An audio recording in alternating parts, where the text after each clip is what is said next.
आगे बढ़ेंगे। Bureau chief Malik Nadeem की रिपोर्ट के मुताबिक मीर अली में दहशतगर्दों का सिक्योरिटी फोर्सेस पर हमला।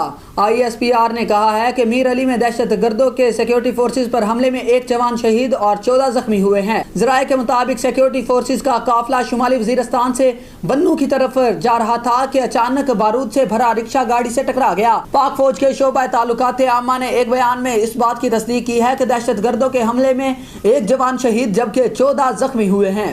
महंगाई से रिलीफ का इम्कान नहीं, शहबाज शरीफ दिन रात मेहनत कर रहे हैं।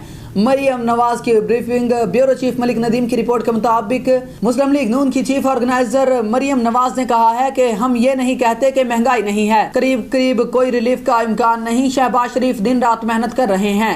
मरियम नवाज ने मीडिया के नुमाइंदों से गैर रस्मी मुलाकात में गुफ्तगू करते हुए कहा कि नवाज शरीफ और शहबाज शरीफ ने जिम्मेदारी दी, मेरी सर्जरी थी और यह जिम्मेदारी सौंप दी गई। सबको मुशावरत के साथ नवाज शरीफ के मेरे कन्वेंशन का पूरा प्लान खुद तरतीब दिया। मेरी वापसी की तारीख का फैसला भी नवाज शरीफ ने किया। नून लीग के सीनियर नायब सदर ने कहा कि नवाज शरीफ ने कहा जल्द से हम इलेक्शन के करीब करेंगे। कमी महसूस हो रही थी, अवाम राब्ता मुहिम हमने छोड़ दी थी। मेरी सर्जरी हुई तो लंदन में 4 माह लग गए। अपोजिशन के दौर में आपके पास वक्त होता है, इस वक्त हमारा बयानिया भी मजबूत था। 4-5 साल हमारे बहुत मुतहर्रिक गुजरे। मरियम नवाज ने कहा मुझे अवाम के रिस्पांस का अंदाज़ा भी नहीं था। मैं एयरपोर्ट पहुंची तो अवाम का रद्द अमल मिलना शुरू हो गया।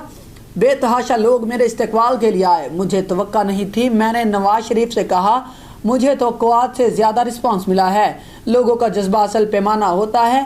उन्होंने मजीद कहा भावलपुर, मुल्तान, अहमदाबाद में लोगों को बहुत जज्बा था।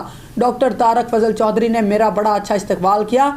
मियाँ साहब को फ़ोन किया और उन्हें कल के कन्वेंशन का अहवाल बताया। मियाँ साहब के ना होने से पार्टी उमूर पर असर तो आता है।